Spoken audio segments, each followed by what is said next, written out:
This episode is brought to you by MeUndies. Underwear drawers are like the Wild West. You never know what you're going to pull out or what shape it's in. So upgrade your collection with the buttery soft comfort of MeUndies. MeUndies' signature fabric is as soft as a warm hug from your favorite sweater. Plus, it's breathable and oh so comfy, making it ideal for all-day wear. Get 20% off your first order, plus free shipping at MeUndies.com/Spotify with code SPOTIFY. That's MeUndies.com/Spotify, code SPOTIFY. Now streaming on Peacock. By all that's holy, Bridget Jones. Hello, old friend. Bridget Jones is back We are about to embark on an adventure. for one final chapter. Anything else I can help with? Yes. Experience every moment Do you think about what might have been? and fall in love To Bridget. all over again. It's time to live. Bridget Jones, Mad About the Boy. Streaming now only on Peacock.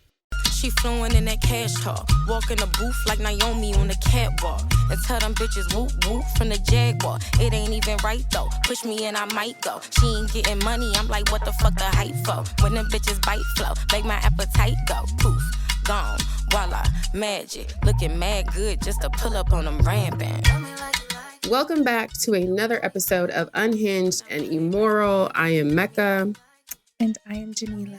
It's another day in Black History Month, even though every day is Black History Month. Cool. I'm deep in my millennial bag with my HBCU-ish hat. I've never worn this, so I was like, it was a gift. Mm-hmm. So I'm like, okay, this is the perfect opportunity to wear this and represent. Rep your set. Rep your set. Period. This episode will be dropping the day before Valentine's Day, which is so fun. So do you have a Valentine, Jamila? Do you think you'll have any prospects? Probably not. Okay. I don't know. Like, I don't foresee me having plans for Valentine's Day. But career-wise, I will be doing something super cool for Valentine's Day. Oh, what? I will be actually doing my first interview of a artist by the name. I think I can say it now because by the time everything pops out, it'll be pretty much there. Yeah. I will be interviewing Akeem Ali. Ooh, Kimi Casanova. I know exactly who that is. He's fine. Yes. So that would be super cool. Good piece of chocolate to look at. He's very good looking. Yeah, yes. I love when Kimi Casanova drops. Yeah, I love him. So basically, there's this event that goes on in Atlanta all the time called Poetry Out Loud. Mm-hmm. And one of my friends he used to do some performances. I think he still does performances. It's kind of like an open mic type shit. Okay, And so he invited us out. I went and I was like, I love shit like this. Like, if you know, you know, I love live music. Yeah. I love shit like that, you know? And so they do poetry on Peter Street is basically when they do their spoken word, their poetry, but they have a full live band behind them. So it's giving very much... What's it giving? Love Jones? No, it's giving very much Medea's family reunion. He gives me courage. He loves me. You're different. It gives very much that. In every way like imaginable. You love me from my head, from my toenails. You got me feeling like the breeze, easy and free and lovely and me. Oh, when you touch me. Oh, don't man, yes. Start touching this mic like it's a dick. Yeah. It's all of that, and it's just like so cool. So basically, they are going to be hosting his live performance. He's going to be singing / rapping with the Renaissance Orchestra. I actually don't know where he's from, but he gives me Southern. Really? I don't know if he's from Atlanta, but he definitely gives me Southern. So I'm not quite sure, but I know I can feel the Southern vibe. So that'll be so cool. So he's doing a performance out here with the Renaissance Orchestra. Oh, that's so cool. I was invited by Poetry on Peter Street, and I'll be doing the pre and post interview with him. That's so exciting. I'm really proud of you, Jamila. Thanks, girl. Very exciting. I'm like, yes, that's exactly. Wink at him or something for me. Be like, listen, I'll talk now. Hello. What a beautiful chocolate man. I will chat. You know, I will be professional, but I just know how I look. So. Oh, whoa. I just know that I'm a bad bitch. That's just simply chest. You know do what's with that crazy? information what you will. You know, and the one thing I will say, since it's Valentine's Day and we're rapping shit, you know, in my previous life, I was low key on the scene. I used to date like, you know, a couple basketball players, rappers here and there. You know, they're just regular niggas. And if you have the confidence that you can pull a nigga, you can pull a basketball player, you can pull a rapper, you can pull like I just, that's the one thing that when I was like going to parties, I kind of felt like, ooh, like, what you think I'm cute for? But it's like, well, I'm simply just cute. Like, you know what I'm saying? Like if a nigga's gonna pop at you at the gas station, like a nigga at one of these parties will also pop at you because you're simply just, you're her. That's very valid. One thing about me though, and everybody knows this, I am not a shot shooter. I've done it before. I've done it recently. Really? What was your pickup line? I used to shoot my shot a lot. I shot my shot way too close to the sun. I ended up in Baltimore, Maryland.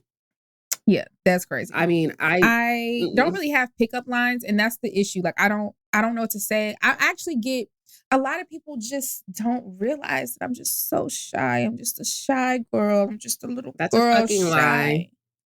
I am shy. Okay, Jamila.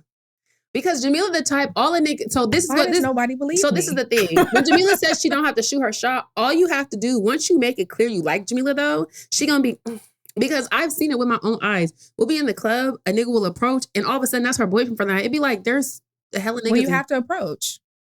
But then you be in love in the club after that. It's like, fun. It's not your man.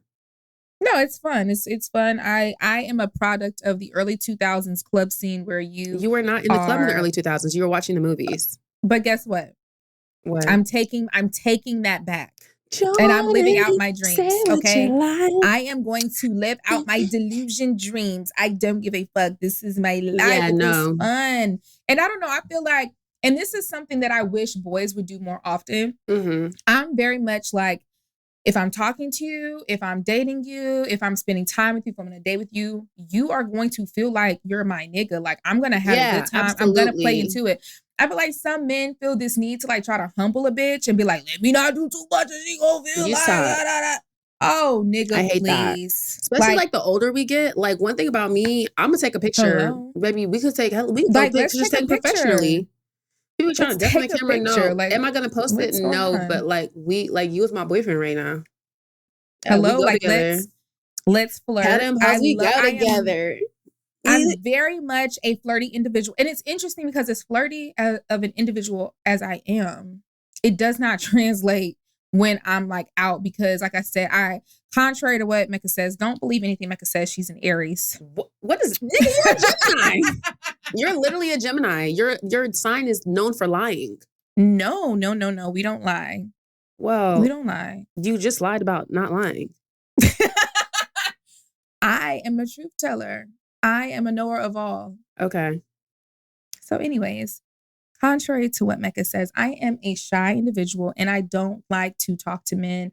I don't like to go up to them. That's just, it makes me feel very, very uncomfortable and very anxious. I don't like to do that to anybody. Like, I'm not the person who sparks conversation. I'm just not good at that. I have really weird social anxiety, even though I'm very all this and always 10 toes in the water. I have to be comfortable with you in some setting to get that. Like, if you were to just meet me on the street, you would probably think I was just like really fucking weird and a little like, damn, did the bitch have attitude? No, I just am very uncomfortable. So when it comes to guys, I have a sexual energy. Oh, I put my pussy on the floor. I will put my pussy on the sideburns. Like, whoa. Yeah, I'm not like that. I don't go after guys. Like, I just don't. If I see somebody out and I think he's cute, this is as most you'll get out of me. But that's a cute little face. They be knowing what that means. Niggas don't walk up. Niggas do not be approaching these. So you know what I have found, especially you know how you like hone your skills as you get older. Do you get this too? You're as you know, someone who's also outgoing and very loud and very like, people expect for you to be like that around a hose. And it's like, oh no, I'm a lady. Like, I'm not finna be over here around the niggas. See, like, what are we talking about right now? Unfortunately, Mecca, and together, I want to agree. However, that is also part of and I have stated this so many times. If I am not consciously aware Okay. of a fine nigga right in front of me, my brain is not on that. And I do kind of be acting a fucking fool. And so like there have been so many times where like, you know, damn, I just finished hitting the Dougie. I just finished getting up off the floor doing the worm. And it's a nigga right there. Damn, I was trying to be sexy and mysterious. I was literally just battling somebody. Yeah, I'm really big. They say that's hypergamy, but I'm really big on like, no, I'm a whole different, like even still, this is so funny. I was with Darrington and I was all around niggas. And so he was getting irritated because he was like, nigga, did you change your voice? Now you put that soft voice on. Oh yes, yeah. I like, and I feel like now. What's your soft voice, Mecca? Let me hear your talk I to feel niggas like voice. trying to do it like. Jelani also says I have a voice, but I don't. No, really you hear have it, a voice. I've heard you on the phone with a nigga. You have a voice as well. That's the thing. Like most women do have a like. I want to hear yours. A voice because you have a very like not raspy, but you have like a firm tone of your voice. So I want to hear how you talk to niggas. So I feel I'm gonna act like I'm a nigga. Okay. I don't even feel like it's gonna translate, but I do feel like it definitely softens up. What's good? Now, this like we put Horace on the spot, told him to sound like Trade. What's popping? What's good with you? Hey, what's up? Like it's still very like hey, what's up? Hey, like it definitely like like you know what that reminds me of? That TikTok was like, yo, what's up? The person who sent you this. Yeah, no, I'm trying to think because it's like, oh, like what's up with you? Okay, purr. Like this is the octave that I talk at to men. This is kind of like the tone and the tenor. It's a bit more airy. It's a bit more, it's not as, you know how you said like my voice is kind of firm. It's not as firm. It's a bit more relaxed. Like it's just, it's a whole different tone. And it's to the point now where like, even if my brother's in the mix, like I will turn to him, say, talk like this, da da da da. And oh, but can you help me with this? Da, da, yeah, because you know when you really get in your Cali bag, you know, especially when I'm talking to Derek, and I'm like, it gets real. It gets real. Yeah. Interesting that you kind of add like a lightness in the area. I feel like I add a little bit more bass to my voice because to me, I feel like my voice is a little bit like not whiny, but a little bit nasally, a little high pitched. Yeah. And so for me, I really like when women have deep voices. I think women with deep voices is so freaking sexy. So I feel like I lower my tone. Let me see if I can tap in. Let me think. Sexy nigga. Okay, ask me something. Let me get into character. Hey, yo, Ma, what's up?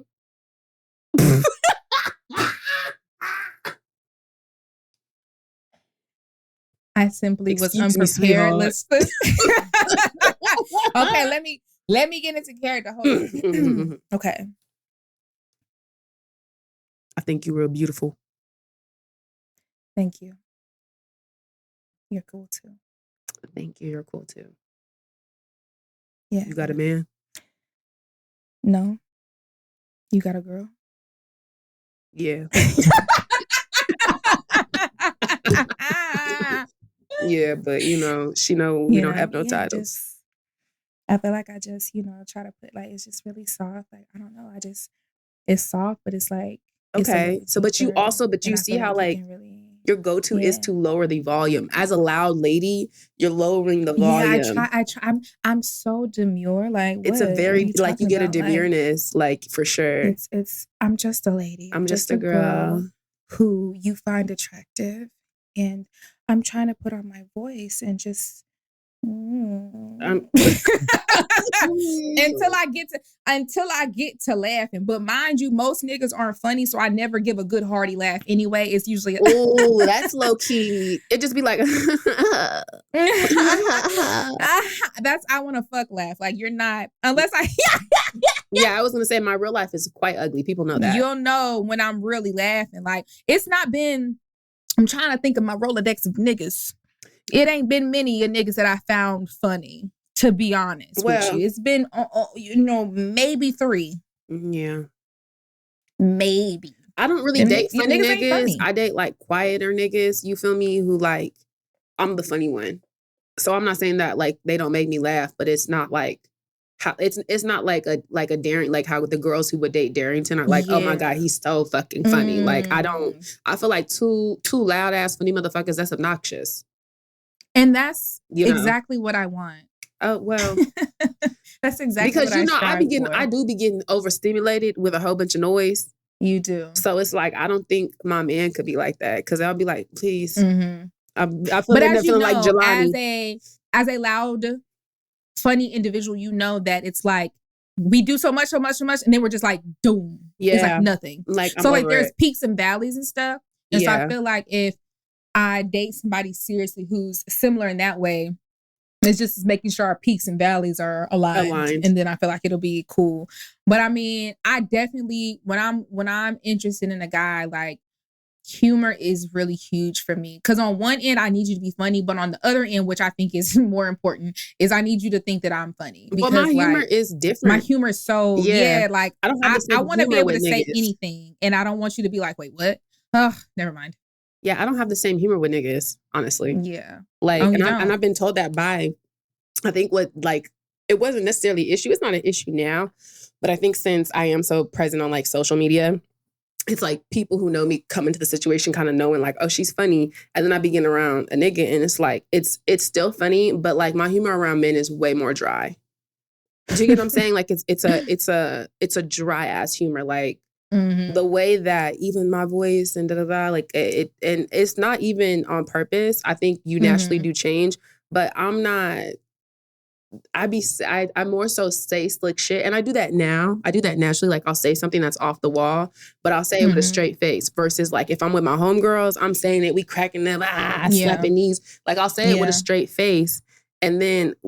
They're laughing. They're like, "Are you serious?" So it's like even the type of humor I have is kind of different. And I realized that that wasn't something that I was consciously trying to do, because it's like your brain works the same way. But obviously, like, you get around the opposite sex, and sometimes some of us have a natural change in behavior, like we're talking about the voice and So it's like your delivery of your jokes the joke isn't necessarily different, but the delivery is, and that changes the whole vibe of what's going on.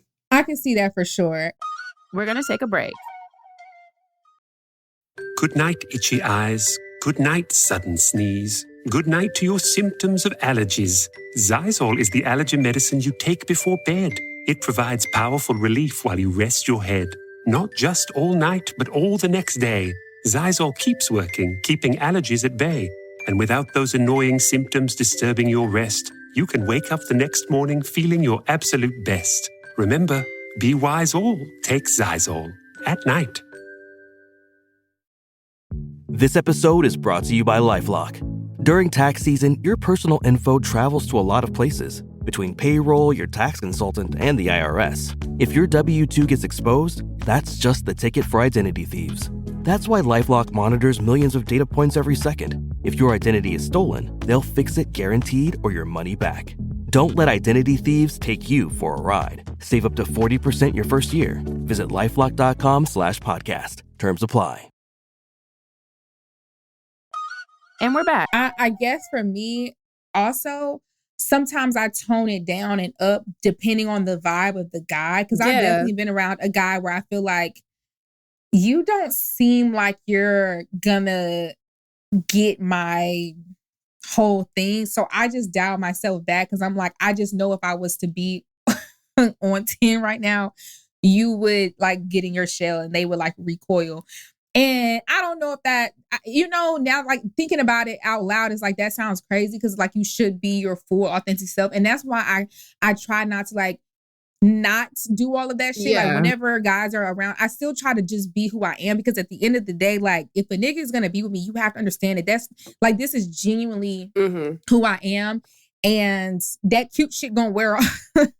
Like I can't be like the baddest bitch 24/7. Like, you know what I'm saying? And like a huge part of my personality and like who I am is just being a fucking fool. And it brings me joy. And so if you can't understand me being a fucking fool and join in, or at least be on the sidelines and laugh, then it ain't gonna last. Like I can't overly think about my presentation all the time. Yeah. Shit. That you bring that up because, and this is a Valentine's Day-esque episode. And I just feel like my standpoint on relationships has been changing so much, especially in like the last year. Like, no lie. I think that being in love and being in such a serious relationship in my very, very early 20s, it jaded me. But then on the other end of that, I'm no longer upset or traumatized by it. I'm just on the end of like, I look at shit very realistically. And the one thing that I know for sure is that, one, I don't subscribe to the Western ideal that your romantic partner needs to be everything for you. Like, and when I say everything, we're taught that like, I need to be your confidant, your husband, your like, no, nigga, I have homegirls for that. Like, do you get what I'm saying? And so for me, when we're talking about being funny, I don't have to be funny with my nigga the same way I'm funny with my bitches because I have home and I prioritize my friends as well. Like, I'm not the type of girl to go get a nigga and all of a sudden I'm not talking to my friends anymore. I don't move like that. I talk to my friends every single day. Like, Jamila and I, like, regardless of when people be like, oh, this seems like a FaceTime. Yes, because whether we had done this podcast or not, we're going to be on FaceTime once a week at least doing this anyway. So that's why it comes off so authentic. But on the flip, it's like the older I get, relationships are not the end all be all for me. Like, I definitely, especially being raised so religious, was at a point where like, okay, you have your goals and you want to get married and have a kid and da-da-da. And now it's like, even last year, I thought I wanted to be married by 30. We about to be 29 in a month or two. And now I'm like, even if I was in a situation, that shit get scary. You know what I'm saying? Even if I was in a situation where that was on the table, I don't think I'd want to do it. Simply because the level of commitment that marriage requires, I'm not there right now. And like, my life is just now starting to shoot up. And like, all these things that I've quite literally been like, Savannah, slow down. Exactly. We're at a point, it's like, and we're at the precipice of it all. Like, we are really seeing the shit that we've been doing for 5 years, especially like with the internet, and just like, damn, we've been working towards this and we're like on the cusp of greatness. No, I'm not finna marry no nigga and have no nigga in my face telling me he need me to do X, Y, and Z right now. Like, I don't give a fuck. I don't give a fuck. That's my priority. And so I think that coupled with, I don't think my man needs to be anything or not anything, everything for me. It makes me so, sometimes when I'm talking to other girls, it's like, oh, you don't feel like you be funny around your man? It's not even that. It's not even that. It's just like, I can be funny around him in a different way and it doesn't feel taxing. I don't feel like I'm changing myself. I don't feel like, because we could just sit here and be like, huh. And if I want to cackle into the phone and scream, I could call you or I could call Sabrina or I could call someone else. I've gotten very good at compartmentalizing, and I think that everyone needs to get good at it. Because trying to put all your eggs into one person is a recipe for disaster. That's always going to lead to something going wrong in one way or another. Like, it's definitely important to have pockets of people. You got to have people in that pocket where they belong, and it's not a bad thing. Like, it's super important. But I feel like, you know, the way I view relationships and things, I know the things that I want and the things that are like non-negotiable for me. And because I have a lot of like weird, not requests, but like just things about me, it makes me view marriage in a way that's like, I don't know if I am going to get there. No, like, that's I think that's what I'm trying to say. No, I'm not going to say I'm not going to get there. bending on. Yeah. Marriage is about compromise, but I also think it's important not to compromise yourself. And it's like, yeah, but no. We've been taught, so especially as Black women, that, you know, we're just, our whole life's been fed struggle of Love Jones, Love and Basketball. Those aren't, I don't want what them bitches had with them niggas. That shit sucked. Even if you like the movie, that shit sucked. You know, like all of these movies that are like shape our perception of love. And then you can even just look at your, you know, if you look at your parents and like if you have those examples, I am definitely at the point I would like to be married. But if it doesn't happen, I will be 1,000% okay with that. Yeah. And I'm super independent. Like, yes. Super, super independent. And not that like you can't be independent while being married. You absolutely can. And I encourage you to be. It's just different because you have to like consider that person with all of your decisions. And that could, if you guys are not equally yoked, that could be the thing that breaks y'all. Cause it's like, I don't want to consider you with everything, but it's like, You kind of have to. Yeah, like the older you get, it don't, like people always assume it's like infidelity. And it's like, no, when you have to really lock in with someone, it could be a lot of shit. Because that's essentially what I'm saying. Things are going so well for us that I'm not even interested in consider a nigga. I'm not gonna do it. You know, like I don't want to consider it. Like, if it's between this and going somewhere, if it's between this and something we have to do, it's between you. Like, I need to, like, I want to be transparent. I'm gonna choose this because this is what I've been working for my whole 20s. Hello, this is my myself up for this.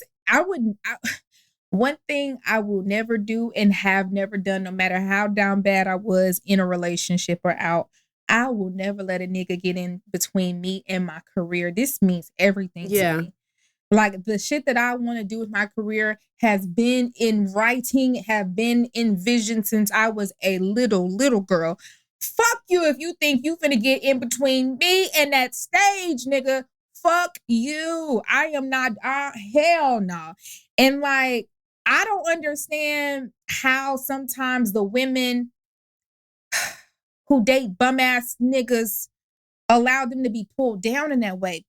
Leave that nigga alone. Well, you know, some people have like big issues on codependency. And that's why, honestly, whenever we have, and I know this is like, oh, this is a Valentine's Day episode buzzkill. But since we're talking about, I think it's really important, especially I know how many like listeners that we have who are younger than us. And we, you know, you ended up having a child. I didn't have a child, but damn near, like, you know, like sometimes you leave without a baby and sometimes you leave with a baby. But nonetheless, those situations you need to get up out of. And they're so hard to get up out of, especially when you wrap up in the nigga. And learning how to navigate relationships. Like, some of this shit is a canon event. You have to fuck around and get your feelings hurt to get to the point that we're at, saying like, yo, Lucius, I'm going to put me first. Like, that's just first and foremost. It teaches you so many lessons. Yeah. Like, and I don't know, the more you learn about yourself, the more fun dating is, because dating used to be a fucking drag to me. Like, I don't want to. I just want to love know everybody. Your favorite color. But now I don't even feel like this pressure to do any of that. Like, there is no fucking rule book to dating. Like, if you like a guy and they like you, talk to that boy. Have a good time. Should we go on a date? Have sex. Yeah, I think whoever you're with. But then on the flip, relationships do like require compromise. And so, but you have to, okay, like, we got to be a little bit positive. We can't be fuck niggas. But you have to be clear on what you're not willing to compromise on. I think that's and the problem with being, and I literally just said this last night to someone. I am not the same person you were when you met me even 7, 8, 9 months ago. The things that I realized 7 hours ago.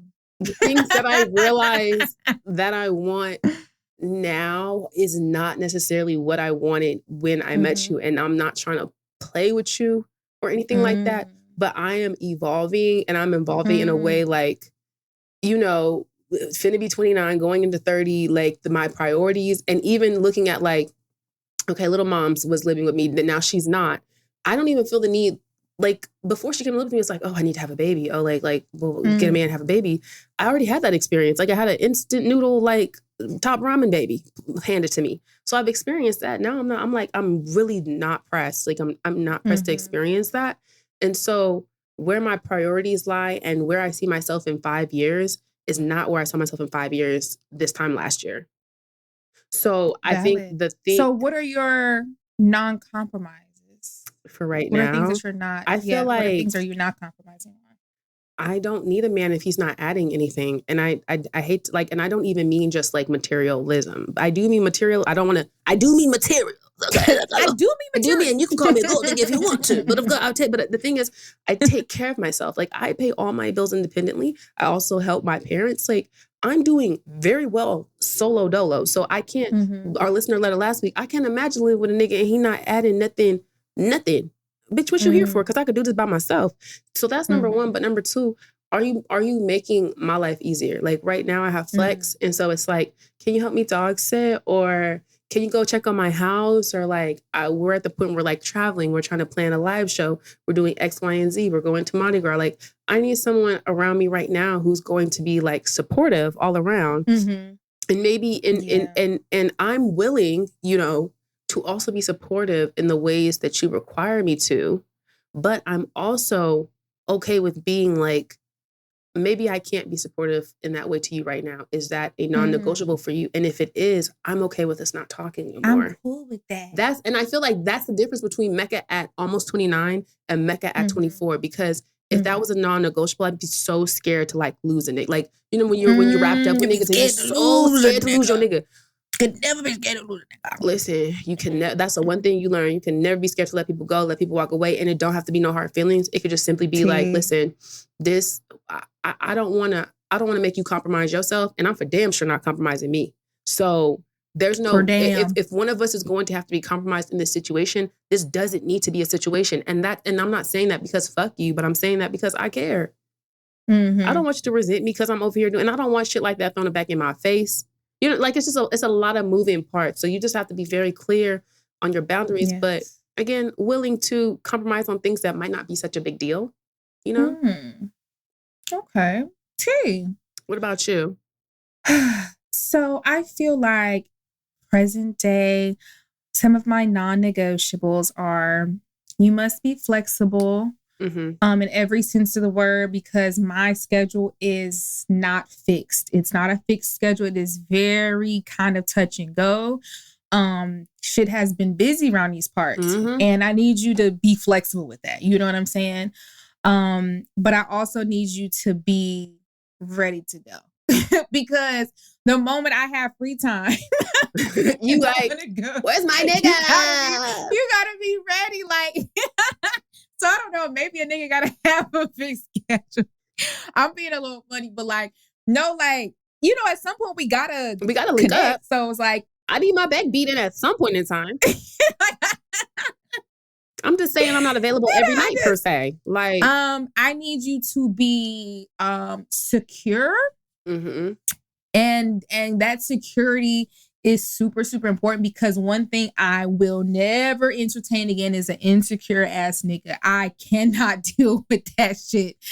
Please check that shit at the motherfucking door. Like, especially considering I'm so heavily online now, I know that breeds a certain thing. I remember I was loosely talking to this guy several months ago. And he just was a little fucking crazy. Like, to the point where I was like, okay, nigga, this ain't going. You're crazy. And I basically like just kind of ghosted him because I was like, you're doing too much. Yeah. Do y'all know that this nigga, when he finally hit me back and was just like, I'm just like, you're doing too much. This nigga said, I bet you're going to tell your TikTok all about this. Yes, I am. I said, nigga, I'm going to tell them you're weird. You would, not even that. I said, what makes you think you would ever get a spotlight? Like, nigga, I don't talk about none of my niggas on here. What makes you think you the one that's going to get talked about? We ain't even link up for real. What is you talking about? Like, and it was just that sentence alone was such an ick. Like, yeah. What? Like, I get icked out real easily. I don't like I don't know. So many things give me ick. I don't like boys who have icky traits. Yeah, I feel like I icked myself to the max. And that's the other thing I've noticed. I put up with so much. I mean, I know you can relate to this, Jamila. I put up with so much in my last relationship that now that's another thing I've been working on in the past year. I've been working on finding a happy medium, like in terms of, well, he sneezed wrong. You can't say fuck him because he sneezed or breathed weird. That's a little bit, you know what I'm saying? Like, but I was absolutely at a point where it was like, I put up with so much shit and so much bullshit that coming out of that, I said, I'm not putting up with nothing. And I didn't. Like, I would leave niggas alone. And the one thing about, I feel like women, you got to practice, like, go through a phase where you practice just for any little thing, like, just leave him alone, because then it gets very easy to leave him alone when they do something that is like an actual red flag. Like, it's a muscle that I exercised. And I feel like we're taught that ride or die, like, you're supposed to thug it, you're supposed to work through things. Absolutely not. Absolutely not. I'm not working through anything with you, nigga. Fuck no, absolutely baby. Not. So like, I exercised that muscle, and I exercised it to the max, like leaving niggas alone when they would like breathe weird. But now I'm at the point where I don't regret it. because when I see like legitimate red flags and I'm like, that's a characteristic and they're valid. Like I know it's important for me to be able to rely on a nigga. Like I said that. So when you show traits of like, and reliability is huge. super, and super also huge. do not tell me you're going to do something and then do not do it. That is the quickest way for you to bitch. When I say I be right there. Like, I don't fuck with that. I don't fuck with that. There's a bit of trauma that's attached to that. We don't have to get into that. But what I'm saying is, do not tell me you're going to do something, especially because I am the type not to ask. Well, let me not say that, because one thing I will do is ask a nigga for money. But I'm a very independent person, and that is obvious when you come into my sphere. I think when I get close to men, like, and they come into my house and they look around and it's like, it's just you? It's just you here? Like, yes, no, this is all me. I do everything for myself. Like, I don't have to talk about being an independent ass woman because it's clear when you're dealing with me that I am. Now, once we're getting to the point past where it's like, you want to contribute to my life, that's where I'm like, open that purse. But before that, what ends up happening in my experience is that when niggas see that you are hyper independent, they will offer stuff. And they think they offering it to really? Where them at? They don't mean that. They don't plan on doing it. They only want to offer it to show their worth. Do you get what I'm saying? Because never experienced that. I'm crying. We're going to take a break. And we're back. Okay, hold that thought because I really want to get into that because I've talked about this with Kuzi before. No, I've talked about this with Kuzi before. You know how when you be like, oh, I need my man to do X, Y, and Z, da, da, da. And the girls be like, I've never met no man like that. Or the niggas be like, I'm not like that. I'm like, I'm be honest, I ain't never crossed a nigga who said anything I said was out of pocket. I feel like I only attract niggas who gon' go. I've never dated a guy. I don't ask guys for really anything. I don't ask for anything. I'm not gonna I don't know what it is. I don't ask as much now. In my early 20s, I am not asking I'm not asking you for anything. Right. Like, and I do mean anything. I do not ask that's the issue. You gotta anything. The things you ask for. When we were younger, I used to ask for a lot because I actually needed it. Like I needed the money. Like I needed the money to go get my nails done. Like because I didn't want to spend my money over here. Da, da, da. Now it's like I have the funds, so I don't necessarily ask for funds, but I'll ask for other stuff.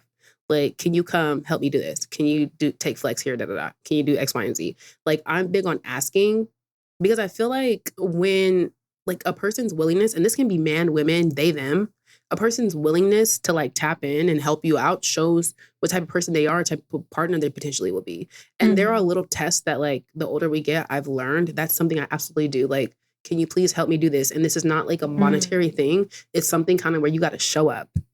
So you like acts of service as I'm your acts love of service, gifts. I am definitely do things for me. But I'm also like that. I constantly say I'm like that because I have the dad who I told him I liked Kit Kats one time when I was in 3rd grade, and the nigga shows up with Kit Kats to this day. I've changed my candy tastes how many times, but he held on to that. Like he was just always the parent who would show up with random little gifts for us. Like, I saw this and I thought of you and I got it. But like, I don't know what it is, but you know, I think what it is with my dad, like a lot of the stuff that we experience, because my dad is very, I know he's going to watch this and grin. Don't, like, you're still a boy. So don't ever get to, you know. But like this nigga, it be good at shit. Like he's good at being a guy. Like, so the example I have, unfortunately, like, you know, seeing the way that my dad treats my mom, it's not like at least from my perspective, I'm sure they have their own thing outside of us. But in my perspective, like my mom don't be like asking my dad for a lot of stuff. Like she's not going to be like, oh, can you da da da da da. Like, you know, for example, for Valentine's Day, since, you know, here we are. Now my dad has been slacking for the past couple of years, so pick it up, Jeffrey. But we used to get Valentine's Day gifts every single year from my father. Yes. And so And it was not because we asked, like, Daddy, can we get something for Valentine's Day? Like, never, ever. Like, it was just something that he did. And so maybe that's where it comes from for me. I never think to be like, let me ask. Like, I want to see what you're going to do just off the strength of you being you. I don't want to have to coach a man to do anything. And that's not even me saying, like, I'm testing a nigga. It's not even on some test shit. Because, like, if you don't ever get me something that we were talking for 2 months, I don't feel like that's not necessarily a ding against you. It's just something that, like, I noticed that, like, I don't experience a lot. Like, I just don't. Like, what's interesting also is a lot of men don't, and maybe this is just my experience, and maybe I just have low standards. I'm just a slut whore. I don't know. But the dates are far and few in between. I don't never. The guy that I dated most recently has been the most consistent dates I've been on, like actual dates. Before that, it's been like, I wonder what that date. Is because I literally had a curse. That. I always told my friends I had a curse.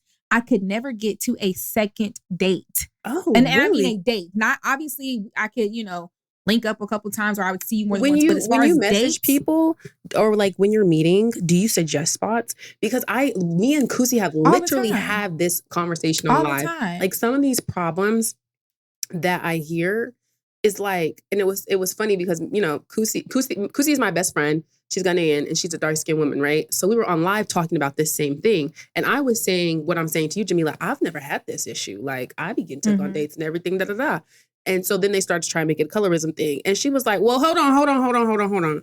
I get taken on dates too, bitch. I don't know what the hell you just talking about. Like, I think it genuinely, it's like aura, or then maybe it's also like how you approach. Because I will say me and Michaela lived together at one point in time, and we do have a very similar style in approach and how we deal with men. So her saying, me being like, I've never had this issue, we've never had this issue, but we do things kind of the same. Like when I meet someone, I'm aware of how I present myself. Does that make sense? So I present myself very manicured, very put together. These are silent signalers that like this is upkeep. And I'm doing it by myself as far as, when you meet me. My nails are completely done. I don't never have like raggedy nails. My hair is always put together.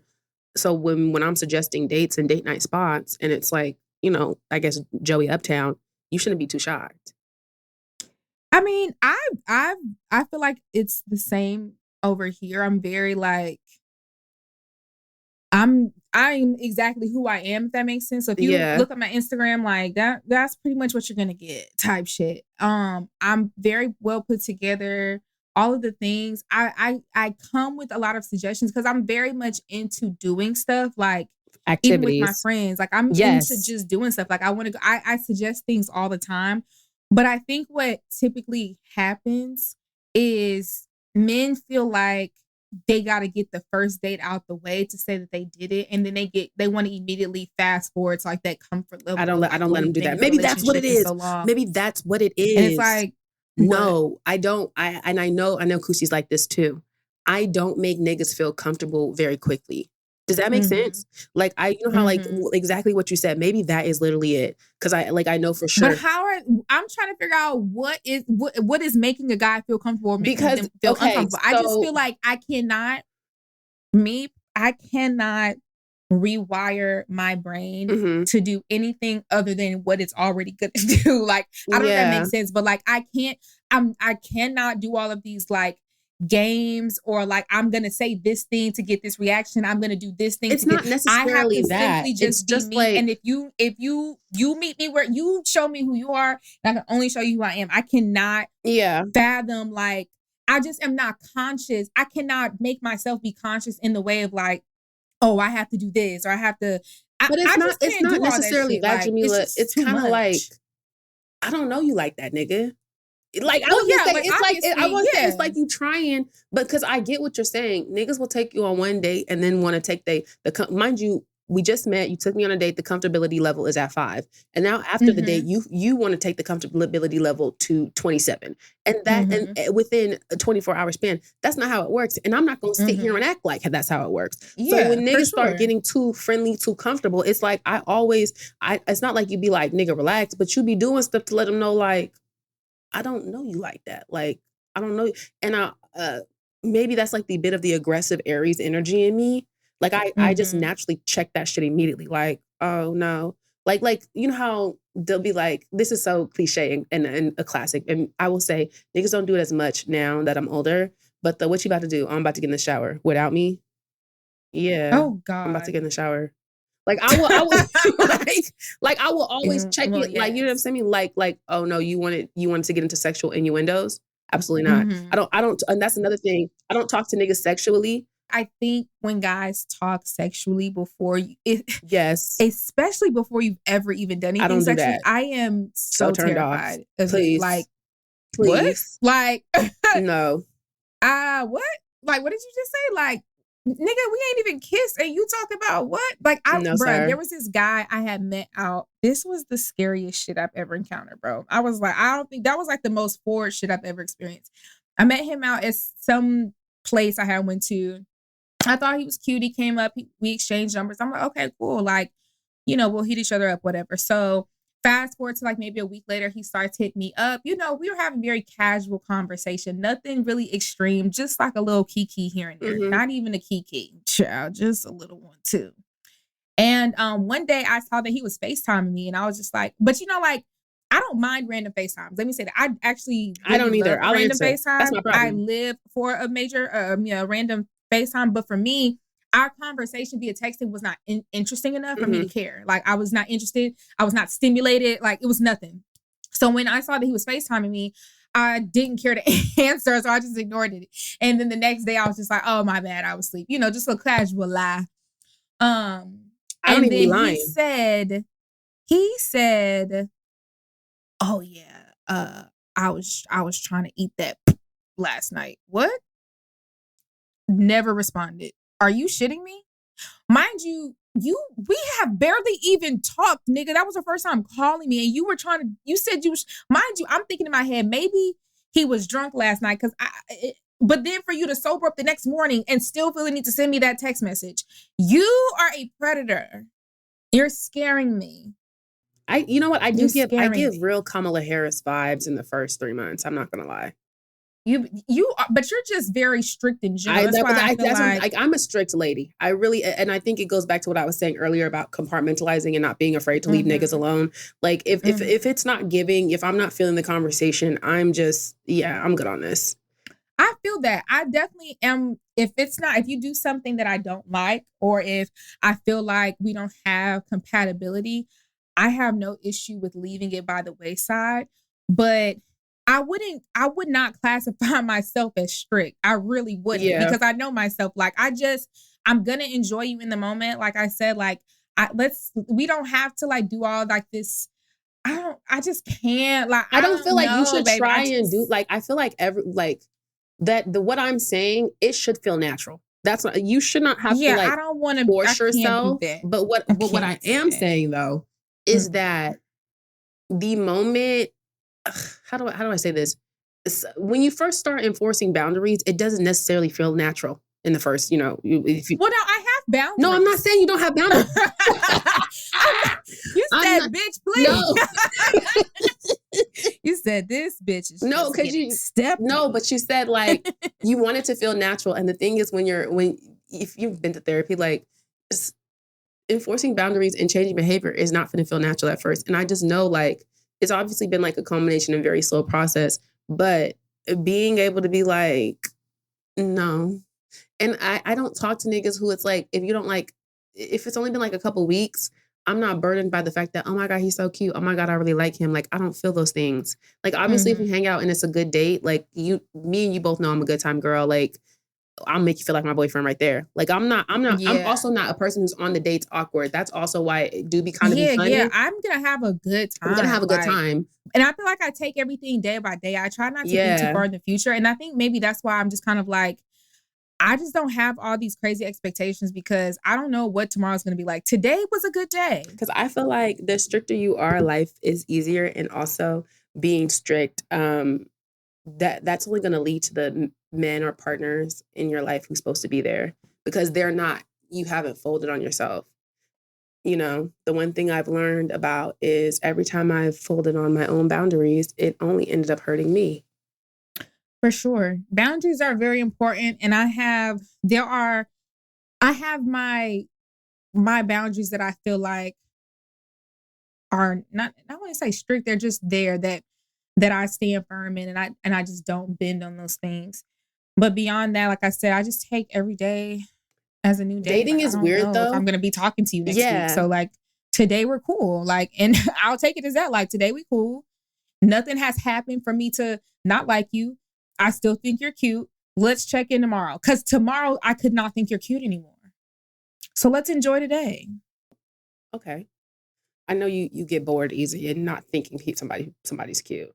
But the thing with boundaries, I feel like, is and maybe it does, I'm trying to rehab my strict lady image. I don't want everyone to think I'm so strict. Maybe just a little bit. But the thing is, if you like have like a really big boundary, I've just like done a lot of work to see what are the little steps that get that can make it so this big boundary is broke. And I know that sometimes when you're dating, you want to give people chances, and like maybe right now it's not a big deal right now. Like it's just one little floozy da. But like I have just noticed, as much because I've dated a lot of dudes, and it's like, okay, usually when you start trying to explain that one little floozy that doesn't seem like a big deal, it is a big deal. Because that's like the first red flag and even maybe it's not even big enough to be a red flag, but it's a telltale.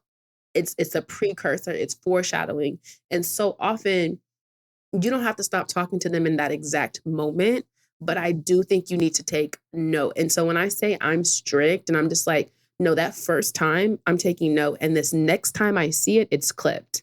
Like I'm just very, very observant. And every time I've ignored those little city signs, I end up regretting it. I value my peace way more. You have to pick up on the little weird things that happen. Because that's like, the thing. It'd be a little weird and it's never just weird. It's wrong. It'd be, you know what I'm saying? It'd be wrong. But you know, we're so like, oh my God. Like, okay, the example I was going to give you was because I feel like this actually happens a lot. I was gonna say, what's the scenario? The scenario was, you're supposed, like, you've been dating someone for, let's say you've been dating them 6 weeks. So you guys have like a rapport, you know, maybe you've been on a date or two. You don't have to, it doesn't have to be like the most like, you know, date guy, but you plan a date and he completely like flakes. Like he flakes with no like communication is when I say flake, he cats off. And then he comes back the next day and he gives you an excuse as to why he catted off. Now, here's the thing. The you've known him, though. It's not like a first date where you've been talking to him for 6 weeks. So your inclination is to feel like, oh, my God, like he gave me an excuse, da-da-da. Like, how would you handle that is what I'm saying. I've been in kind of this scenario before.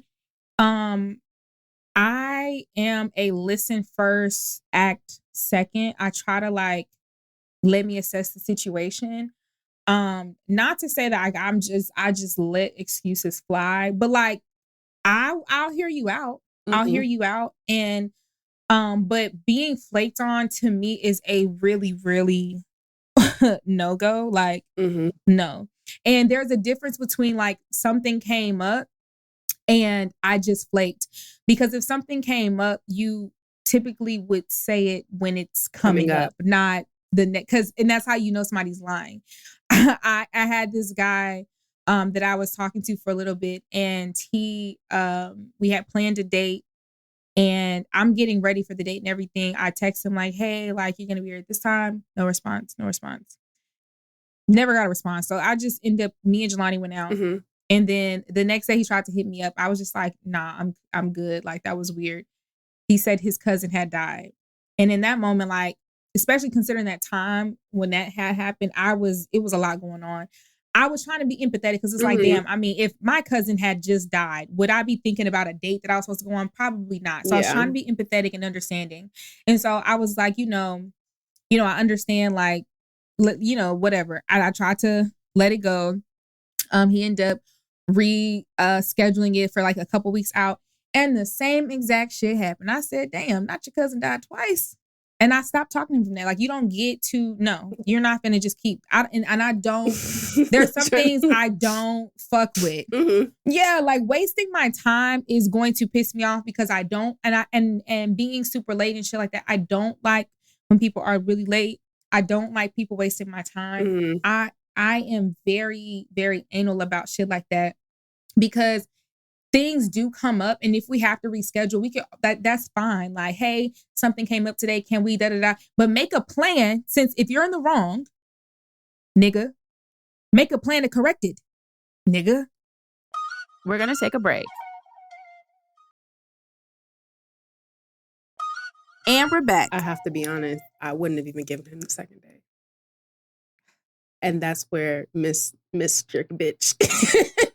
Because I didn't need you to finish the story. I didn't need you to finish the story. I was gonna say, in that scenario, you said they didn't say anything. Yeah. During, like, beforehand. So that's clipped. No, I know. Now, if they would have said something beforehand, then it's like, I'll give you an opportunity. The letting me know that you're not gonna make it. That is not what I'm talking about. I'm talking about what you did, because the thing is, I was laughing because before you even said he rescheduled and did it again, I knew he did it again. Because the thing about them type of niggas, that's what they do. And they don't just do it with that. They'll do it with other shit that, like, you keep fucking with him and you need help to come do this, come do that. And now he's flaking on you and you don't know nothing. So, like, the first time, I'm going to be honest, I've been in that situation. I don't know why people always have people dying. I don't want to say everyone's lying. But the last time that happened to me, I literally sent, I'm so sorry, my condolences. That's how I responded to it. And I didn't say anything else. He obviously didn't hit me back for the rest of the day. And you know, he didn't hit me back the next day either. But then when he tried to hit me back, I didn't respond. He was like, damn, you know, I just had to you ain't going. I didn't respond. I don't have any interest. And so I guess, like, that's the part where it's like, I have empathy. I'm sorry that happened. My condolences. Like, and I absolutely do understand, like, having a sudden death in your family is very traumatic. But if you were interested in me at the level in which you're pontificating, acting like you are, because you would have said how I something. said the key here is not someone you just met. It's not someone you've been dating. So at this point, so in that case, that was somebody I had kind of just met. Okay. That's the only reason I gave him like that second chance, because we hadn't even had a date yet. Right. And there was no rapport or anything. Okay. So that's why I gave him like, okay, you know, like, let me see. Because I didn't believe him when he said it. And you don't really know me to feel no ways about flaking on me. But a lot of time, like I said, when you have somewhat of a rapport, that's the situations where the girls will be like, oh my God, he hasn't done this before. I don't know him for real, but I kind of know him. Let me give him another chance. No. I'm sorry that happened. But if you were fucking with me like I thought you were fucking with me, you would have let me know what was happening. And you would have let me know so I could, oh my God, what you need, because that's what people do when they care about somebody for real. I mean, that is what happens. I'm really big on, because this is what I've noticed. And I think your love, it's interesting because I feel like, maybe this is just a me thing, but whatever. I feel like your love language changes and adjusts as you grow, and depending on what you're lacking and you're receiving, if that makes sense. Yeah. So for me, my love languages used to be something completely different, but now my love languages are very much words of affirmation, because that was something I was not getting for a long time. Like, I would not hear any of those things. I would never know. And it started to make me self-conscious and a little bit like more self-aware of like, I'm not hearing the things I need to hear. And you know what? I actually need to hear those things for validation. I actually don't think you like me anymore unless I hear you actively saying how much I mean to you. What do you feel about me? What do you think about me? I need to hear it often so I can get that validation. And what I've noticed is a lot of men really suck at that. They feel like just their presence, like, I wouldn't even be talking to you if I didn't think you was pretty. Nigga, that's so weird, Jamila, because I just feel like I'm not an affirmation girl. Like I said, I'm more of an action girl. And on top of that, my mother is extremely affectionate and my mom is extremely like affirming. Like, but my dad is like the complete opposite. And so even if like, I mean, you've seen how me and Darrington interact. We don't really say like, we don't say I love you a lot. We don't hug each other a lot. Like, That's not like we're not physically affectionate in that way, but like I don't doubt it. Like if he needs something, I got him. If I need something, he got me. So I definitely carry that spirit with my energy, like into my relationships. And I have to say, as someone who, words of affirmation, you could tell me I'm pretty or not. I'd be running down on all the niggas who are constantly like, you're so, and it's I be wanting to be like, I be feeling like I need to say it back to them, because something I've noticed is like people do what their love language is. Do you get what I'm saying? And it's just natural. Like, oh, I like being told I'm attractive, so I'm going to tell you you're attractive, because I do that. Like I like people doing stuff for me, so I do stuff for people. We have to like love people in their own love languages. And I'm trying to figure out. It's like the cliche, like opposites attract, but I don't know, because that is like a thing when. Do you like that though, or does it make you feel uncomfortable? Like, no. Since you're not really. I like it. Like obviously, who doesn't like being told they're pretty? Right. But like what you're talking, I mean, this is not the first time Jamila and I have had this conversation. I am coming to this with a bit of prior knowledge. And it's like, what you be describing that you want is what niggas will do to me. And it doesn't do for me what I know it would do for you. So I be sitting here like, how do you like translate how to get a nigga? I don't know. I really don't know what to tell you to like, I really don't know. It's I feel like it's one of those things where it's like, I don't actively like seek out men in general. So I feel like I just don't date as many people in general. Like I just don't. Like I'm not on the apps. I'm not doing all of that or anymore. I'm not on the apps either. I get like I just do respond to Instagram DMs, if that makes sense. I don't even be opening them. So listen, unless they're super sexy. I have noticed, I be over here trying to draw the connect the dots. Typically, when niggas like will constantly respond to your stuff and be like, oh my God, you're so pretty and stuff. Not the ones who just simply do hard eyes, but the ones who take it a step further and will like type out, oh, you're pretty. Oh, you're this. Those are the ones who will also articulate it to you in person. You know what I've also experienced? Niggas who do that, and then once you get with them, they immediately stop. Well, yeah. I don't know. Like, I truly, I always say, like, I just feel like I have the worst look. Truly. I've experienced that, but not with the compliments. Like, they'll stop liking my stuff. So many I'm traumatized scenarios with men. Like, you would not, if I laid it all out, guys, y'all. We need to get Jamila a dating show, because I feel like I'm just like, I've never experienced that in my life. And Jamila's like, my trauma. Nobody has. No, literally, nobody I know has experienced all of the bullshit that I have. I just think I have bad fucking luck. Like, I can't even say it's who I attract. I can't even put that on myself. I ain't gonna put that on me no more, because some of the shit that I have experienced is like, bitch, what the fuck? And it's like, bitch, I don't know. Like, I don't know what the fuck it is, because all of these niggas are completely different. Like, I don't have a type in really any sense of the word. Like, if I do you go okay as someone from a 2-parent household, are you very intentional about dating men who are also from 2-parent households? I feel like if I want to take you seriously, then that's definitely something I consider. But I haven't been wanting to take anybody seriously, so I didn't really give it. I think that even yet and still now, I'm not. But that's it. I was going to say, matters. Obviously, this is men nuanced. who hate their mothers will hate you. Yes, this is nuanced, and I'm not saying every single man from a 2-parent household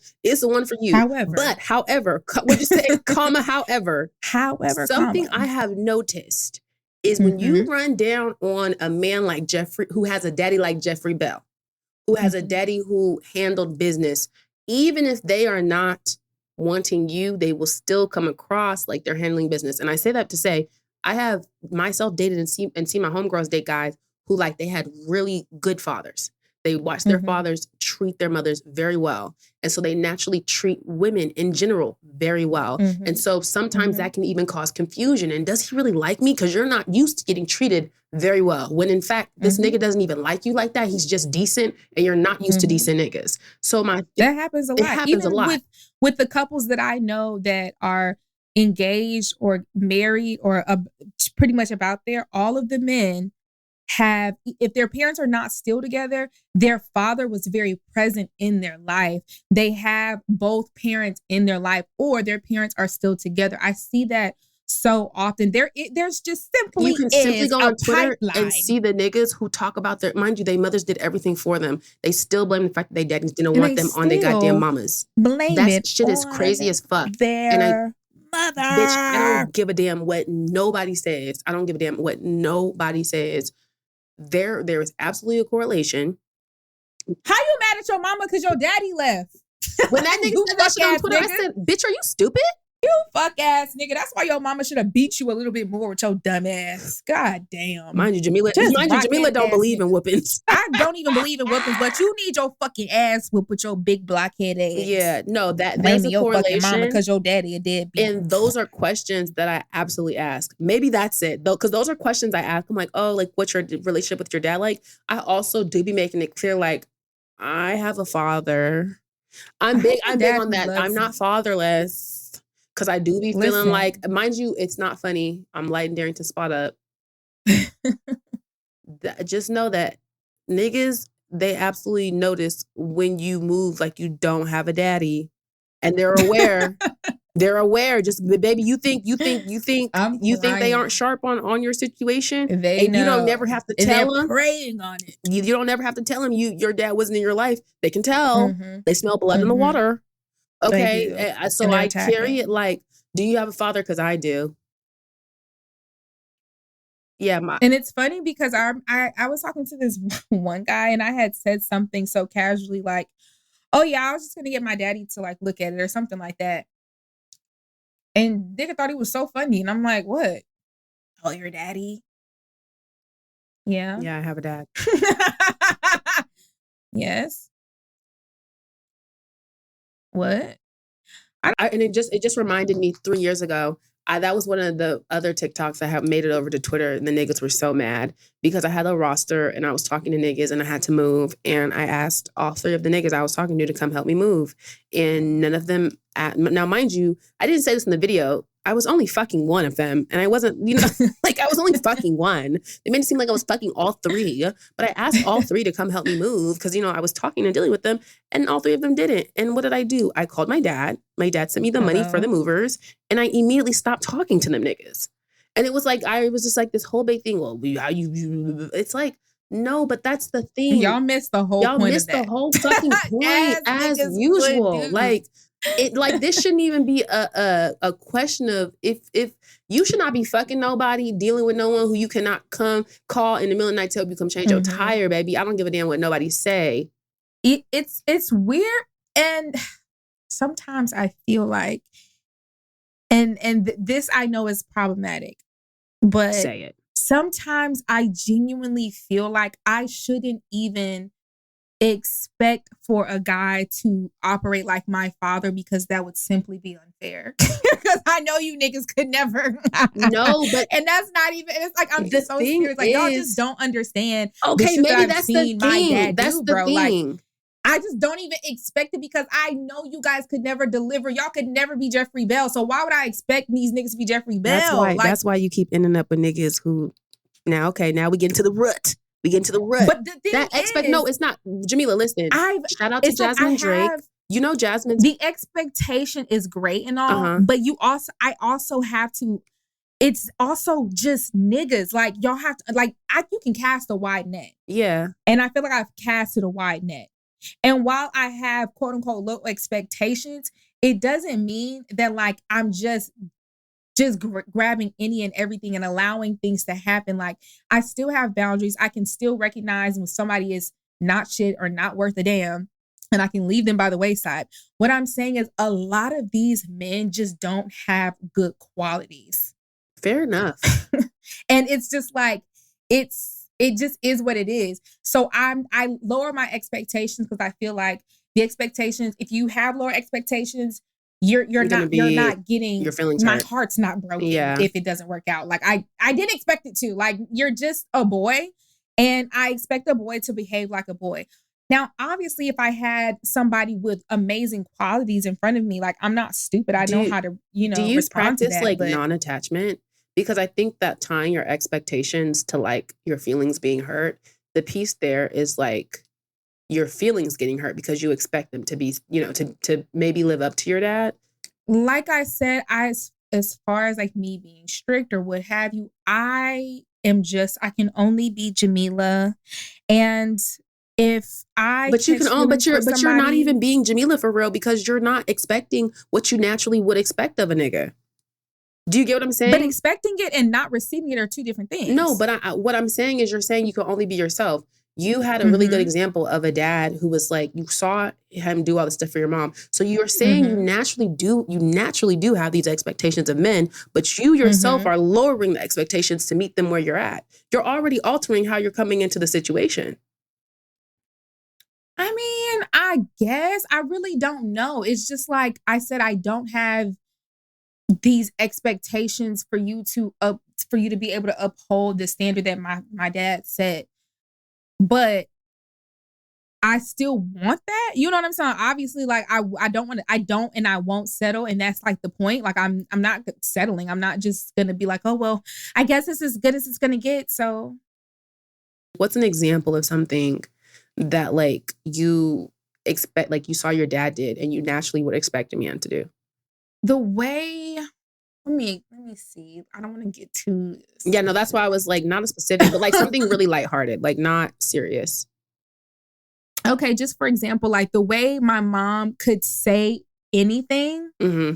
My mom could say anything. Like my mom is, if you know my mother, she is similar to me in the way that she has a very strong personality, and she is 100% herself. And when I tell you, I've never seen it faze my dad ever. My mama could be hanging from the ceiling from her toenail with a G-string on it. My dad does not waver in the way in which my mom is just herself. And on top of that, like my mom could be anywhere right now. And if she's calling my dad for help in any kind of way, it's not even a question. And he's not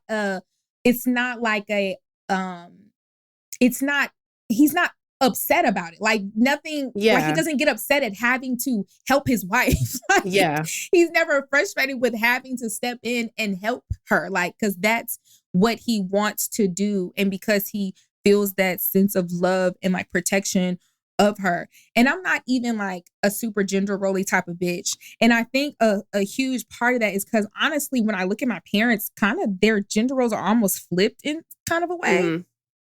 Like my dad is very much domesticated, and my mother has always been very, very work. Same with like my parents. The boss bitch. Like she manages the finances and all of those things. And my dad is Molly the maid. So well, okay, to your point about how your dad can, or your mom, whatever she's doing, she knows she can rely on your dad for help. You grew up with that, and that is a natural expectation of you. So like when you go into dating situations, what I'm saying is, especially once you're kind of getting past the 6-week mark, I don't think that you should pull back on expecting to be with someone who you can call whenever you need anything. In fact, you don't even have to start calling them about serious shit, but you can already temp check for how he's feeling about search. And that's what I'm saying I do. Like I was going to say, and that maybe that's the thing. I don't do that at all. Okay. I'm not like, even if something goes wrong, like say I have a flat tire or whatever, by the time you hear about it, it had already been fixed. And it's just like me having casual, child, why the other day my tire got flat and I had to, like, I'm not even thinking about like telling you in the moment, because that's just not the way I move. I just get shit even done. if you I just tell handle him it afterwards, and I bring it up later. You should notice if he says, why you ain't call me? I'm just saying the things that like, how you say you're like casting a wide net, but these are the indicators that this person is going to be in line with how your dad thinks. Because sometimes niggas do want to help, you just don't think to do it. And I definitely do understand that. And I know for me personally, when as someone who is also very hyper independent, and I'm talking and like, why you didn't call me? I would have came and helped you. Oh, I didn't even think about that. Yeah. I feel like if he have attitude that you didn't call him, that's a good sign. You're like, for real, like why didn't you call me? I would have came and helped, or I would have did this, I would have did X, Y, Z. I suppose. I just don't really. You're not looking at Melisa in the camera. I suppose. I mean, not this turned into a Dr. Phil session on Jamila's dating life. Why you feel like you're not worthy, girl?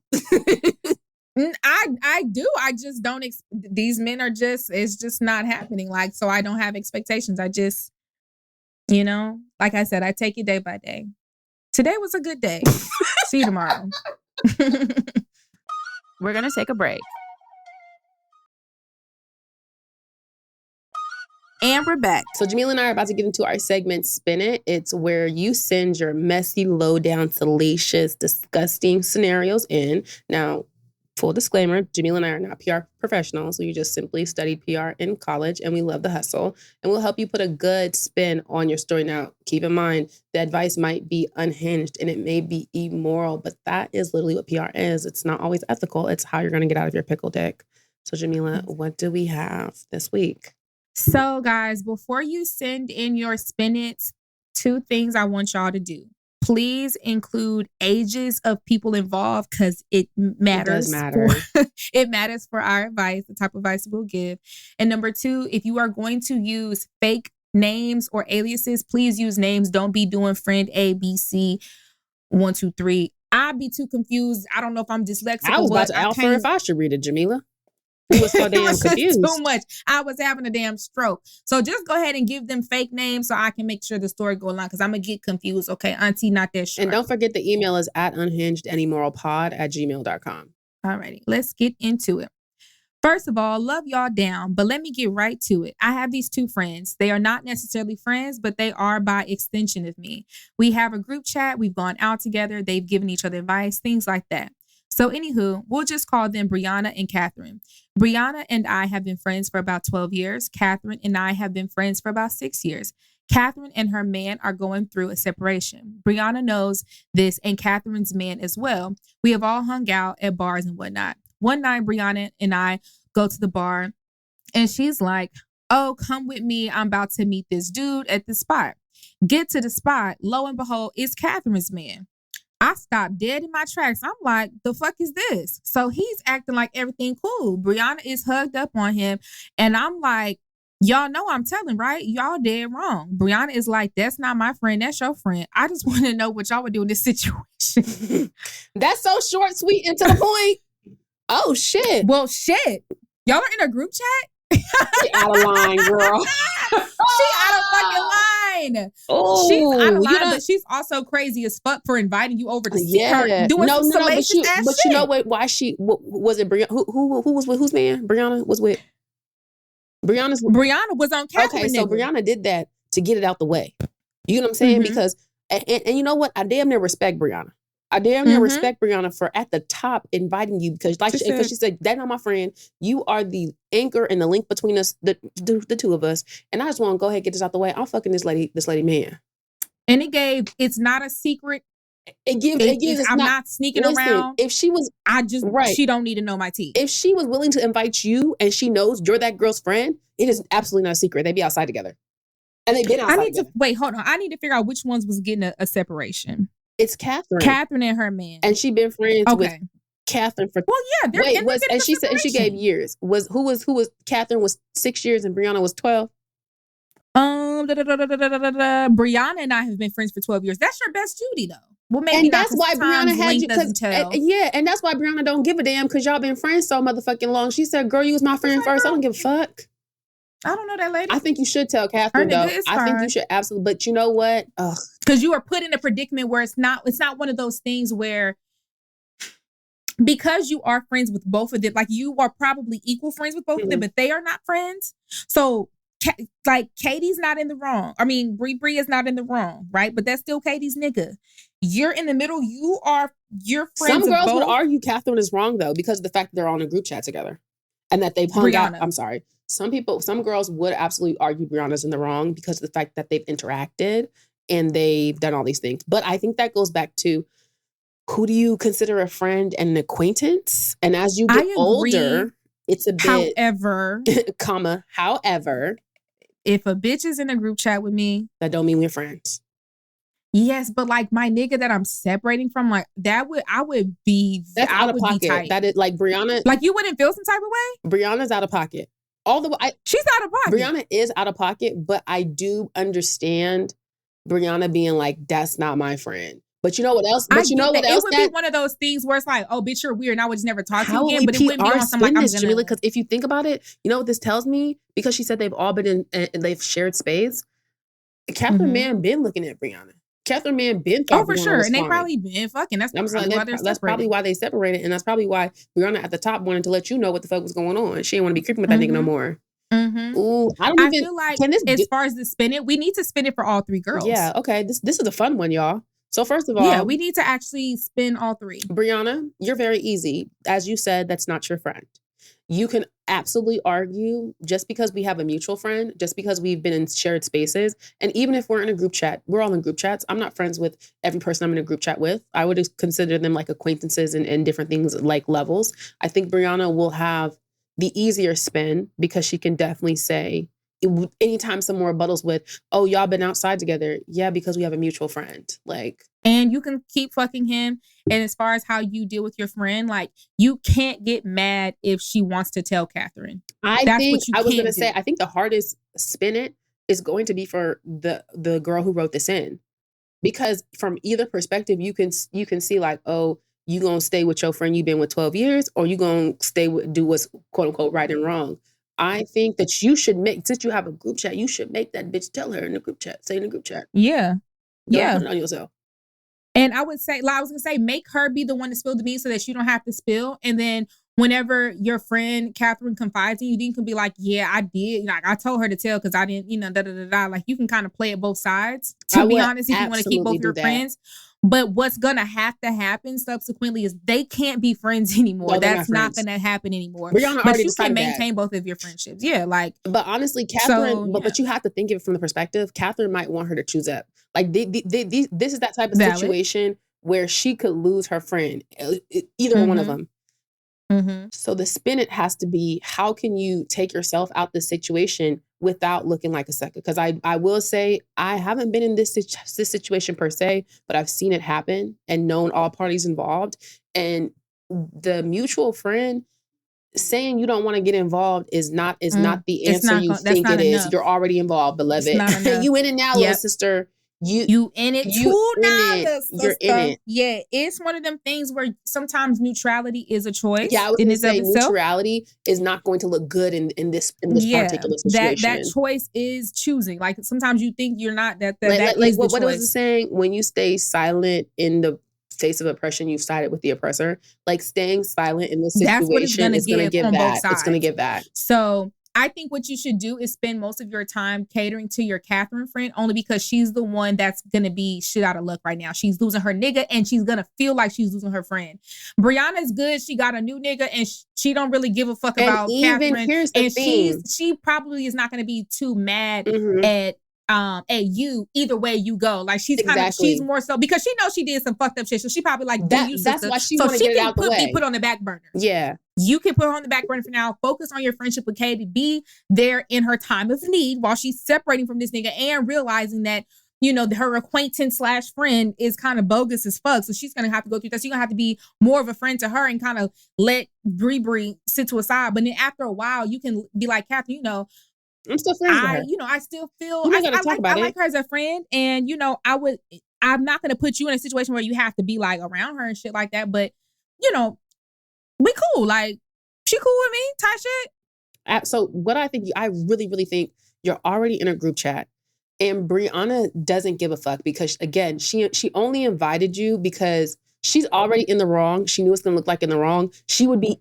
in the wrong if you had to find out about this. Like, if y'all had found out that she was fucking Catherine Mann, that's grounds for even you to stop being her friend, because that's like, bitch, you're dishonest, you're a snake, right? And you could consider her a snake now, but she came and said, hey, this is what it is. She clearly don't give a fuck. Put her on the spot in that damn group chat and say, hey, and you can warn her that you're gonna put her on the spot, or you don't even have to. I don't even think it's necessary because she don't seem like she give a fuck. I would get in that group chat today and be like, hey, so Brianna, I think that you should talk to Catherine.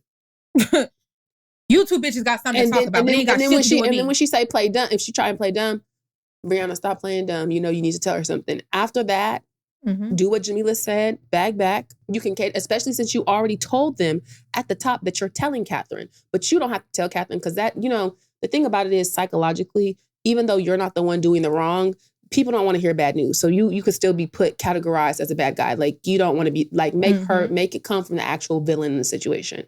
Then you bag back. You cater to Catherine. Do not bring up Brianna since you don't plan on not being friends with Brianna. Like, when she starts trying to shit talk Brianna, all you got to do is say, that was wrong. You don't even have to, honestly, I wouldn't even say that was wrong. Say that was crazy. Because the thing about saying... That's always, listen, when in doubt, that's crazy. Because if you say that's wrong, then if Catherine wants you to not be friends with Brianna, she gonna put it in your face. You said you thought the bitch was wrong anyway. No, I said that was crazy. I said my bitch was crazy. I said that's something I wouldn't have did and that. It's not. That's not what I would have did. But she's a fun girl. She's fun, So it just depends on how you want to handle the situation. If you want to keep both of your friends, but I definitely think you need to put Brianna on the spot, and that's gonna be some tea. I don't know if you're messy like me, but that's gonna be some tea. Because putting Brianna on the spot, especially. And I would be so interested to see if Brianna gonna be offended by being put on the spot, because it's like, bitch, you already brazen. You invited me out, told me bitch wasn't your friend. And you told me, and I told y'all straight up I'm finna tell her. So I just decided you tell her. I don't want to tell her. Yeah. And also, here's the thing. Sometimes you may look at something one way and the other two parties involved may look at it two different ways, right? So, for example, you said, they're not necessarily friends. They're just more so friends by association through you. But that may not be how they're interpreting their friendship or their relationship. Catherine may feel like they have some sort of defined friendship. Brianna may feel like they have some sort of defined friendship. Clearly not. Or lack thereof. So honestly, what you're interpreting is not always because you're friends with both of them. Think. Yeah, you're friends with both of them. So you're you know what? That is a really good point. Especially as someone who participates in these type of dynamics, being an anchor friend and also being a friend who latches on because we're all just moving together. And that's why I'm saying Brianna's shiesty, but I'm not going to say she wrong, because I know what it's like to, we're going to go out all together. And I'm familiar with my homegirl's homegirl. That's not my friend though. I would not feel no ways about fucking with someone she broke up with. That ain't my friend. No, I feel Brianna, like low key, I feel like it's not my friend. We just got to meet your homegirl. I don't know. Now, for the sake of my home, but the older you get in certain stuff, that's why I want to know their ages, because this is some early 20s. But they sound like older, because she says they sound like at least our age or a little bit older, because somebody's married in the situation, because she said a separation. She said they're going through a separation. You would not say that if y'all were just dating and y'all broke up. Y'all would just say they broke up. Things. That's what I'm saying. Mind. Never mind. Brianna, you fucking that lady. They not even divorced. That's what I'm saying, girl. Listen. You got me over here sounding like a fucking slut. I'm like, now I don't know. I was trying to figure out why I was trying to figure out what you can't wreck no apartment. That is a lease. That's a lease, baby. Them papers ain't even signed yet. That's what I'm like, no. First of all, already, girl, no, I changed everything I said. Wait, hold on. That's why I said she needs to focus on her friend Catherine. Start over. First of all, you need to cuss Brianna smooth the hell out. Now, as a Christian, I respect marriage. Thank you, talk about the religious combo. Now, as a Christian, I do respect the sanctity of marriage. And the thing about them people not divorced, if they separate, that means they not divorced. You fucking somebody's husband. And then you got the unmitigated gall to bring that girl home, girl. To invite her bitch, friend. I'm not even on your side no more. You need your ass whooped. Like, that's crazy. That's crazy as fuck. And you know what? Actually, you go ahead and tell Catherine. And as a matter of fact, and you still do it in the group chat. And you say, listen, homegirl who wrote in, we didn't give you a name. Angela. You should have called Catherine at the bitch house. Katie, your husband is in this bitch house. You talking about, I'm finna tell her. No, we're finna. Should have put them on FaceTime. And then, excuse me, can y'all tell her what the fuck going on, right? You ain't say it was her damn husband now. Hold the hell on. Brianna, that is low down and that is poo shiesty. And you see people who steal husbands, they don't get nowhere. Because you feel me? Alicia Keys done lost her voice. And Gabby Union wrote a book about eating Dwayne Wade's ass. You don't get nowhere by stealing, by doing that, by moving like that now. Shit. You could have at least waited till they got divorced, and then you gonna invite Angela out. Oh, and mind you, let's pretend Brianna and this husband of the other lady are in love, which I doubt because y'all are just being lustful, slutty whores. But let's pretend y'all are in love. If y'all really wanted this to work out, y'all went about this completely wrong. Because for y'all to just be on that slick shit and then invite the friend over whilst this nigga is currently legally separated, it's just no, that's how you know this is a fast fuck. Because if you truly cared about each other, y'all would have y'all would have done this way more respectful, but y'all didn't care about respect because y'all are whores and sluts. Yeah. And Angela, you need to cuss your friend the fuck out. And since that's been your friend for 12, since that's been your friend for 12 years, I know you got a rapport. 12 years ago, we were 17, so you can cuss. You've been known to. I don't even know what to say. Like, what are you doing? Like, bitch, in that moment, honestly, I did it in front of the nigga. Bitch, what the fuck are you doing? Girl, what? This nigga is married. Nah. Take the fact. I don't like that. I damn near would be like, cut the whole first part out. But you know what? Don't let me get to the point where I realized they was married. Yeah, please. Because it was Jamila's face like, hold on. And I was literally looking at you like, why is you? I don't understand. Keep all of that. I don't understand. You're probably like, Mecca, now hold on. You sound like a slut. Mecca's a home-wrecking hussy. Ain't wrecking no home you was invited into. And clearly this nigga that invited you into his home. And that don't mean you should have taken up the fucking invitation, especially... She done made a copy of the damn key. Especially with a bitch that you done been around. That's crazy as fuck. And they're not even divorced with yet. This girl.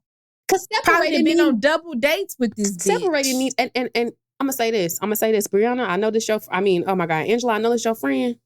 I would take note. You finna make me act like Karen Clark shit right now. Don't have that bitch around your husband in your house. I don't give a damn how long y'all been friends. Now, I say it all the time. I say it all the time. That's the type of bitch you gotta tell to put on some pants when niggas my husband in a t-shirt. This is why I don't let bitches come stay in the guest room. Let me tell you something.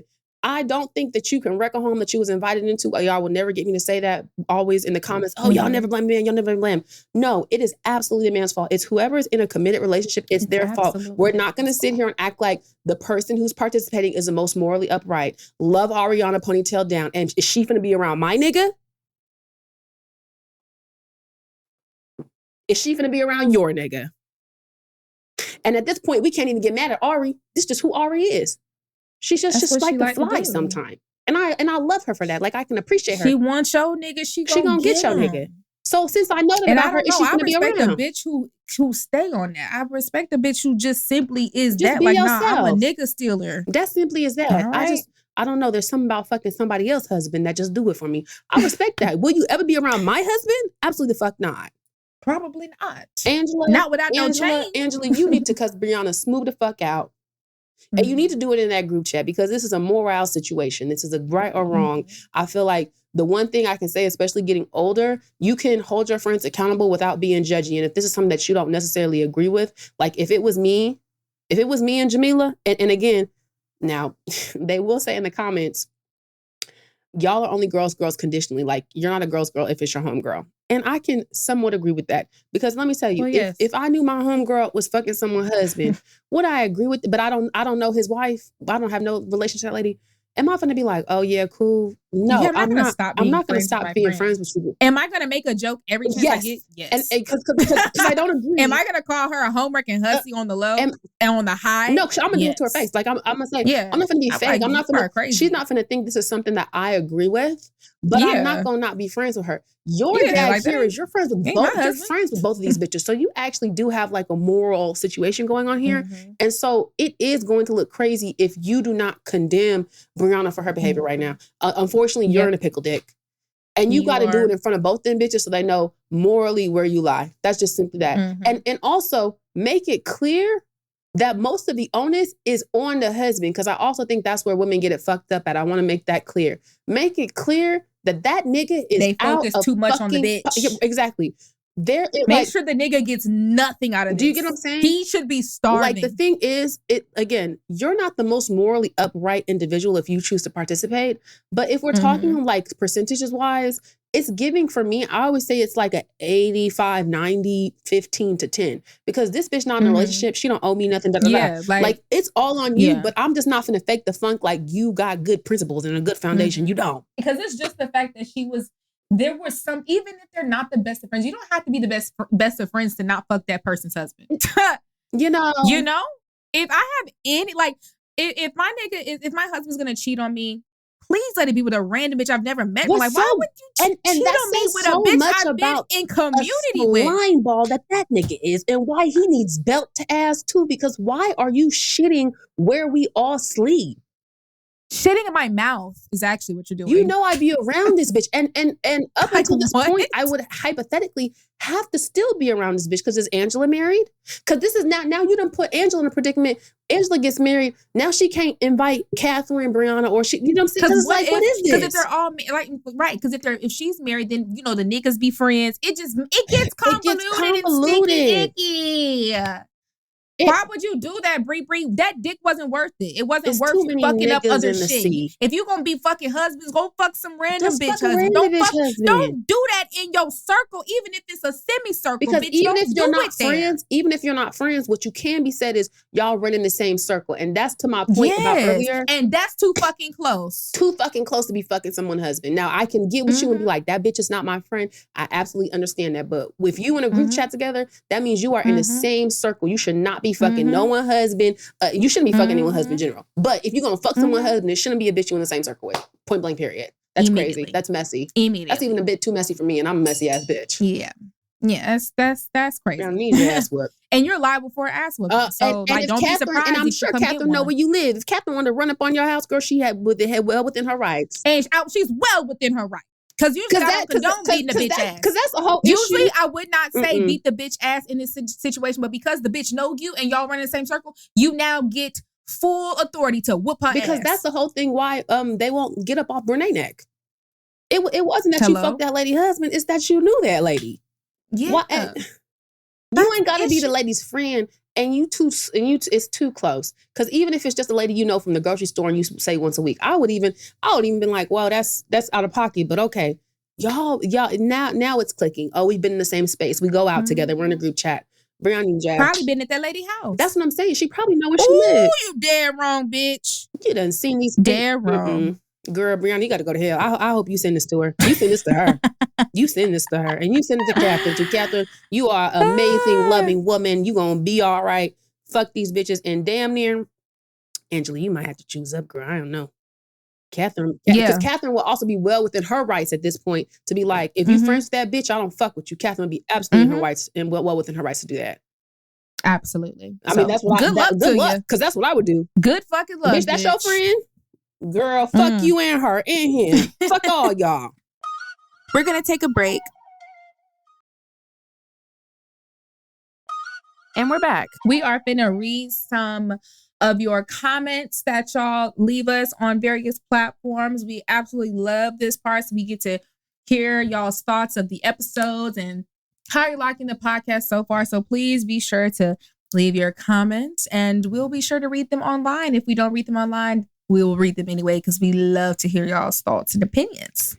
So let's get into it. These are from Apple and Gab SZVD said, love them. Listening to y'all puts me in a good mood. Oh, listening to y'all yap puts me in a good mood. I love smart and funny women. Thank you so much. As a yapper, that warms my heart. Morgan.Nicole sparkly emoji said, favorite podcast. Absolutely love the podcast, which is no surprise because you ladies are two of my favorite creators on TikTok. Every Thursday morning, I'm in the car dying and talking to y'all like y'all can hear me. Love you guys. Oh my God, love you too, Morgan. This is from Jarrell Walton. Mecca clocking Shakespeare with this wet and wavy half wig and Jamila proclaiming him to be a femtop has warped my mind, shake my head. I see him writing his plays, twirling that hair and just knowing he ate that other playwright girl. Sure did. Exactly. House of Shakespeare. This is from Shay. This is from Shay. As someone who tried the new wave Christian churches, most are operated like cults. I spent my college years in new wave non-denominational church. I'm so glad I had the spirit of discernment to get out of there. I couldn't ask questions or challenge the authority of the pastor. while preach what you want, diversity and inclusion. But when a POC is telling you that if that's what you want, you need to change things up. I got essentially excommunicated for being loud and Black. Well, no shade, but baby, going to a white church should have told you that. Girl, you didn't need a girl. What you doing going to a white church? That like going to a white church is like step 5 in white supremacy. I don't think that there's nothing a white man can tell me about my afterlife. I don't have no interest in none of that. And I mean, sorry that was that's your why y'all who stand Joel Osteen, not interested. Not interested. There's no way you have a good spirit. Not interested, baby. I'm sorry, y'all, but I just had to say that. This is from Nairi. Jamila, give Change Church a try. It's in Duluth, but you do have to get there a little bit early to park and get a seat. No. Ooh, hallelujah. Maybe we'll go when I'm in Atlanta. You know, I like a good church service. Brooke is the Spices, whatever. I think Tabitha shouldn't have said anything about the boycott just yet. I feel like the Target boycott wasn't even really decided, just an idea. I was planning on just supporting those Black-owned businesses via their website, but I wasn't aware Tabitha didn't have her line before Target. I understand why she wanted to speak on it so early now. Supporting those businesses via their website, if they have one, is more reasonable than asking them to pull their brand from Target. True tea, true tea. Al says, Mecca, please. When Palestine was happening, it's almost like you use the word as an adverb. That's a whole country. My apologies. You know, the old Palestine. Mecca's just from around the way, y'all. Forgive her. She's just ghetto. Sometimes we shorten things. We were talking about Black Lives Matter, and I said I meant the Palestinian genocide that was happening. I know you guys are very strict about these things, and I'm not always politically correct. Mecca's just a Black girl from Sacramento. Give her a break, guys. She's just I ghetto. said free Palestine. Genocide is bad. It doesn't matter where it's happening. It's happening all over the world. It's not okay, guys. Woo! Shout out to Palestine, though. By land, by sea, Palestine will be free. Kayla said, I agree with so many points y'all made. I had one to add. As I've been thinking about this since seeing Tab's video and reading more about the rollbacks, I do think that to the point of Tab and the other business owners who, I'm blind as shit, hold on. Business owners who really don't have the resources to survive a boycott. I don't understand why pooling resources and crowdfunding to support so we can protest it hasn't been suggested, especially by those trying to encourage folks to keep shopping at Target instead of boycotting. The AP did an article about it and highlighted that despite Target still committing their $50K for Twin City Pride, once they informed the nonprofit they'd be rolling back the DEI, Twin City made the decision not to take the money and went to their community instead. They were able to raise almost $100K and replace Target's money and then some. That's a really good suggestion. I wouldn't have even thought about that. But on the last episode, we had someone who was actually like an organizer and a planner. And I think that taking advantage of people who really do this for a living and are really knowledgeable, because like we're just spitballing out ideas here like on TikTok, but there are people who do this for a living. And I think always look to them. Platforming them and really listening to them, because oftentimes when they're talking, people boo them because they're very realistic about timelines. Because remember that person said, this is something that can take months, even years to like execute properly. People don't want to hear that, everything's about a quick turnaround. So I think being more cognizant of that and really listening to what the professionals have to say, because this is a good idea. And I didn't even know that was like an option. Yeah. Okay.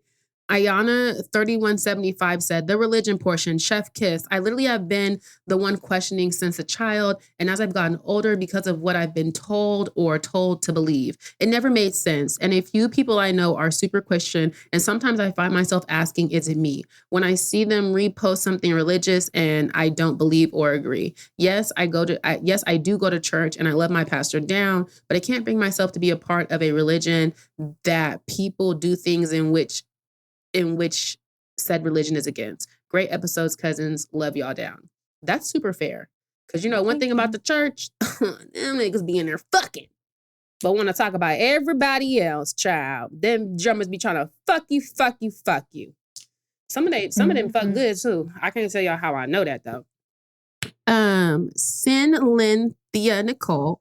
Sinlinthia.